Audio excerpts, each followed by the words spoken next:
Hi, I'm Christine. Welcome back to my channel. In today's video, I'm here with the Romantasy Reader Tag. So I love a good tag video, and this is one that is a fantasy romance Romantasy Reader Book Tag that Jess from Peace Love Books recently created and posted her video. I'll link that below. And so she had, I think, 12 different questions on this tag video. I thought this would be a fun one to do. I love fantasy romances so much, and like I said, I just love a good tag video. I feel like you get to know more about the reader / the creator who's doing the video of whoever's you're watching. So let's get into it. All right, question number 1 is, what was your gateway romantasy book? So I have been reading fantasy, sci-fi, dystopian, post-apocalyptic books like my entire life. That was like my bread and butter of what I got into of being a reader. Like, I'm talking elementary school. Those were the type of books that I was reading. Obviously they weren't romances at the time, but that style of like genre of books, that's what got me into being a reader. So I was always a huge fan of kind of just fantasy books, sci-fi in general. And so fantasy romance, I feel like didn't really come to be, or like as much as it is today, I should say, as far as like romantasy, until I want to say like 2019. Like, I feel like there was always kind of like paranormal fantasy. I feel like paranormal really was kind of the tried and true for the longest time. That was like really popular. So a lot of those type of like paranormal romances I was reading, but I feel like fantasy romance or romantasy, like what we consider romantasy today, I feel like that really, like, I got tuned into those more, I should say, in like 2019, 2020 range. So I was reading a lot of like YA fantasy that kind of led into, I guess, the beginnings of romantasy. So like Serpent and Dove, I read that one and I thought it was okay at the time, but it like just got me interested more into maybe fantasy books that I wasn't reading at the time. And then after that, I read The First Girl Child by Amy Harmon. I remember really liking that one. But then these next two I feel like are really what set my heart aflame for fantasy romances. So first up is From Blood and Ash by Jennifer L. Armentrout. This is the first book in the From Blood and Ash series, and I remember reading this book the night that it came out. It was like 10 p.m. my time in Alaska, and the book had already uploaded for like the next day on Kindle Unlimited, and I remember grabbing it, had no idea what it was about except for the fact that it was going to be a new fantasy romance, and I remember devouring and eating this book, finishing it in one sitting, so obsessed. Like, none of the twists and turns had been revealed, like to the public at least. Like, nowadays people talk about this book and they know what it's about, but at the time all of those twists and turns were like new to me, and I just remember loving it so much. It was such a fun reading experience. I remember gasping and like out loud having to tell my husband about things that were happening because my mind was blown. So From Blood and Ash by JLA is definitely one that was kind of the beginning of, I think, fantasy romance, for me at least, to get back into them, and that was just in the early months of 2020, which this is a gorgeous edition that I got quite a few years ago from Illumicrate, and so that is where this version is from. Another one that I had read around the same time, like the very beginnings of 2020, is A Heart from Blood and Ashes by Mila Vane. I absolutely loved this one to pieces. I actually want to reread this one because it's been quite some time, and I need to get back into the series because I know there is at least a second, possibly a third book out. This author, I know she has multiple pen names, and she's kind of not really focusing on this series or this pen name at the moment, so hopefully she comes back to it, but I want to kind of get back into them. Like in Enemies to Lovers, Barbarians, you have Disability Rep that was done so well, such a strong heroine. I remember loving the heroine in this one so much. I definitely need to get back to it and read this one again, and I feel like 2020 everybody was reading and talking about this book, but since then, I don't know, I don't see a lot of people like getting into it, and this one is such like, oh, it's just so good. I love it so much. So that was like 5 to 6 years ago now, and I feel like that was at kind of the beginning of fantasy romance / romantasy kind of becoming a thing and people starting to get excited about them. Question number 2 is, what is the longest romantasy book you've read? So I had to hop over to my Goodreads and find out because I needed to know. I felt like I knew some of the authors or books that would be up there, and so the longest one that I read is Heat of the Everflame by Penn Cole. This one clocked in at 1,026 Kindle pages.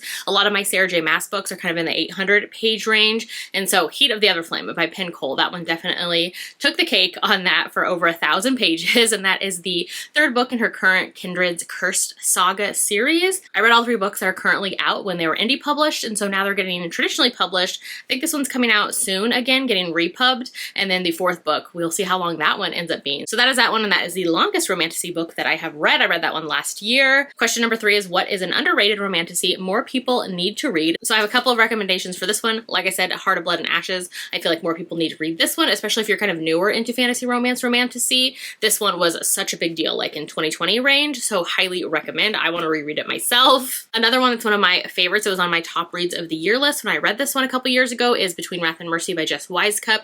This one is so good and so underrated. I feel like more people need to pick it up. I know the 3rd book came out recently. I've read the first 2 books, haven't continued on because I kind of lost the like hype train for it, but I remember reading the first 2 books and loving them, especially book 1 though. This is definitely my favorite in the series. This one is a second chance romance, and it's really unique in here because the heroine is older. She's in her like upper 30s, maybe 40s. So I love seeing characters who are more mature getting featured in fantasy romances, especially because I feel like most of the characters are kind of teenagers, they're young 20s, and so I loved seeing a heroine kind of older, as well as in here she has a daughter as well, which I feel like is very unique for fantasy romances as well, because usually in a romance, like the character will then maybe have a kid later on, but in this one, she already has a teenage daughter. And so I loved that, and here her daughter ends up going missing, and so the heroine has to kind of work with some people from her past that she's not really a fan of getting back into things with them, and so she has to kind of work with them to try to find her daughter. Loved this one so much. It's so good, so underrated. Please, please, please pick this one up. All right, and then this next one, it has been quite some time since I actually read this one. So this was on my top reads of 2020, so it's been 5 years since I read this book, so I actually probably should do a reread before I like fully endorse it, because I remember at the time having a fun time, but also sometimes with some of my favorite reads, like a couple years later, I'm like, what was I thinking? So maybe I'll go back and reread it, but I'm also kind of wary because like, what if it's not good anymore? But I remember having a grand old time with this one. This is A King So Cold by Ella Fields, and this one I remember it was toxic, forbidden, angsty, enemies to lovers, had a villainous heroine, like all the things that I love, royals and secrets, and just so much like plot intrigue. I was so into this one and having such a fun time. So I honestly should reread it. I remember having a great time with this one and getting surprised by some of the twists that come into play. Really enjoy this one. It's like darker for sure. So yeah, I need to maybe try this one again. I know book 2 is out now as well, and so I need to reread this one and then jump into the second book. All right, question number 4 is, what is the longest Romantasy series that you have read? So that's going to be the Throne of Glass series. There are 7, technically 8 books if you include the novella bind-up as well, which I do because I have read that one as well. So it's an 8-book series. I've read them all. This is by, of course, Sarah J. Maas. This is a dust jacket that I got, I think, from the Dusty Shop quite a few years ago, but I love the dust jackets that they have for this series. Otherwise, I think this is like the original under here.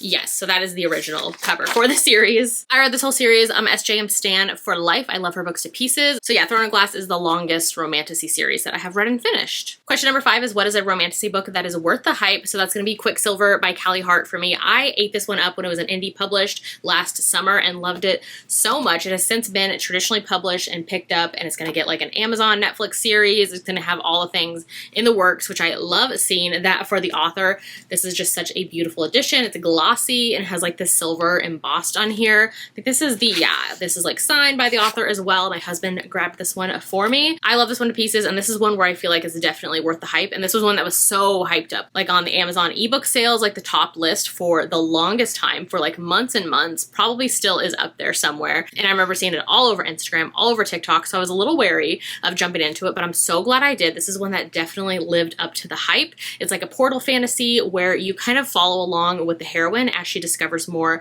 about the world around her and this new kind of world, and of course the hero in here, and you kind of see some weapons they're making. I had such a fun time with this one and just loved it and was along for the ride. So yeah, Quicksilver by Callie Hart. Question number 6 is, what Romantasy has your favorite romance? So I have a few options here. So the Book of Azrael by Amber V. Nicole. This is a special edition that I think Midnight Book Designs did. Love this edition so much. It's so stunning. This was a pre-order, so it's like no longer available, but it is gorgeous. This one I loved so much. One of my favorites of last year. I love a heroine with agency who is more like a villainous heroine who can take care of herself, and the heroine in this one is definitely that. Her and the heroine here, they are like foils to one another, which is another thing that I love in books. And this is a true like enemies to lovers, such morally great characters. I love this book to pieces. It's the first book in her Gods and Monsters series, which is a high fantasy, and we are following like celestials and gods and just kind of going along with the characters for this epic ride. I love the series to pieces. All the books are amazing. There's 3 books out currently, and book 4 comes out later this year. Like I mentioned, the hero and heroine in here are opposites of each other, like total opposites. And so I love seeing that pairing of them together. I love how much the hero falls for the heroine and just the caretaking that he wants to do. I love an independent heroine, and I love seeing a man who wants to just like take care of her and drop to his knees for her. That is definitely the case with this one, but they also like banter and push each other, which I love to see in romances. And so yeah, that is the Book of Azrael. Then also A Court of Silver Flames by Sarah J. Maas. Nesta and Cassian are my precious sweet babies. I love them to pieces. I'm a Nesta stan for life. I get this character like on a deep soul level. I just totally understand her. So her as a character I already absolutely love and adore, and then seeing Cassian, the kind of pairing of how they're like opposite but they perfectly blend together and are just there for one another. Love to see it so much. So yeah, their romance just means so much to me. I love it to pieces. This is another gorgeous edition that was from the Dusty shop, and I'm just obsessed with their dust jackets. So question number 7 is, what is your favorite cover of a Romantasy book? So as you've seen, kind of these ones with like people on them, but like art style people. I don't know what you would describe this as, but this kind of look, I really love it so much. Just books with like pretty things on them, and foiling will always get me as well. So honestly, like just any really pretty cover. Question number 8 is, what is your all-time favorite Romantasy? So we're gonna go back to my tried and true, my favorite, Sarah J. Maas. I love her books to pieces. I have actually behind me, you can't see, but this entire shelf is my Sarah J. Maas collection up here as well. This whole shelf is Sarah J. Maas books. She's my absolute favorite. I have reread her books. I love her books to pieces. They mean so much to me, and I just connect to them so much. I also just love the world building and the plots and just all of her characters. I love them to pieces. So like I mentioned, A Court of Silver Flames is one of my favorite from her. Love this one so much. I have reread it, I don't know, 4 or 5 times at this point. Love this book so much. It means so much to me, and I just love it to pieces. I cannot say enough good things about this book. And then another favorite from her is actually the Crescent City series. So I know a lot of people love Throne of Glass series. That's actually my least favorite from her, but I love her ACOTAR series. I love the characters really in that series is what I connect to the most, and I love the world that they have there. And then the Crescent City series is my favorite from her overall for like the world and the characters as well. So this is the 3rd book that just came out last year, which is House of Flame and Shadow. Love this book. Like, I have reread it, I've annotated it. I love this book and the characters and just this entire urban fantasy world. I love them to pieces. She's just like a tried and true, my favorite fantasy romance author. I have multiple editions of her books on my shelves, and I will always collect them. Like, I am a stan of SJM, which that kind of plays into question number 9, which was, who is your all-time favorite Romantasy author? Sarah J. Maas, like absolutely hands down. Then question number 10 is, what is the last Romantasy book that you've read? So let me pull up my Goodreads. Okay, so I read The Order of Swans by Jude Deveraux. That's actually more fantasy with like sci-fi and fairy tale-esque things, but it was touted as a fantasy romance, but I would say it's not really the case. Like, it's just more sci-fi fantasy with fairy tales. Otherwise, A Soul to Keep by Opal Rain. So this one is fantasy, but it's also like Beauty and the Beast monster vibes. So there is that one. And then before that was Embers in the Snow by Anna Carvin, which I really enjoyed this one. And this one was a lot of fun. So it's fantasy. It also has like some paranormal vampire moments as well. This one was fun and had been on my TBR for quite some time. So those are the last 3 that I've read.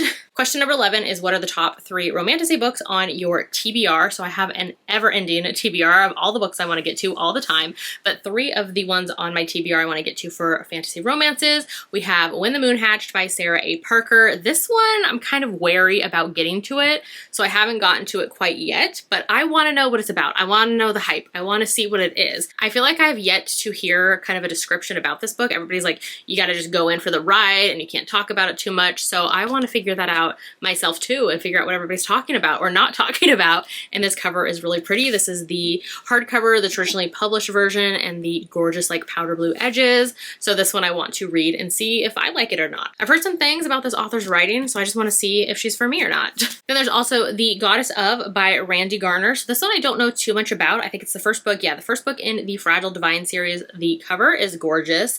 And this one, it says, no gods or curses will keep them from each other. She's the daughter of the high sea goddess. And it kind of goes from there. Like, I don't need to know too much else. I'm intrigued enough by that. I know the audiobook for this one actually comes out in February, so I'm gonna check it out via audio, and I'm very excited. So hopefully I like this one.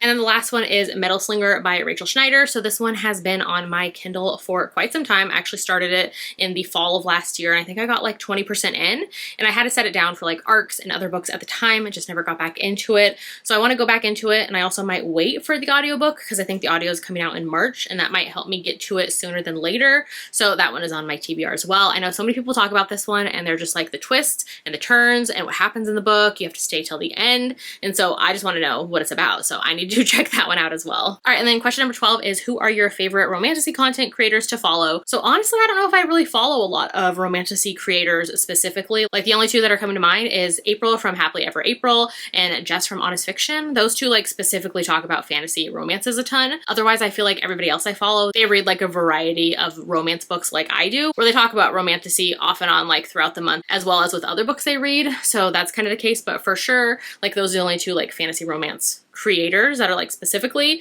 for fantasy romance that I follow, that I can think of at least. Alright, so that was the Romantasy Reader Book Tag. That was so much fun to do. I will leave all of the questions in the description box, so if you want to grab the questions and then do your own video, or if you'd rather answer the questions in the comments below, I would love to know some of your answers to these as well. If you have any like fantasy romance authors that I need to go check out, definitely let me know that as well too, because I always want to check out more. Or if you'd rather leave me an emoji in the comments today to let me know that you watched this video, leave me a fire emoji. We have the slow burn flame on my sweatshirt. We have the fire on the Book of Azrael. So many of these books have fire on the covers, so do that. And if you haven't done so yet, make sure to like and subscribe so you don't miss out on any of my future videos, and I'll see you in my next one. Bye!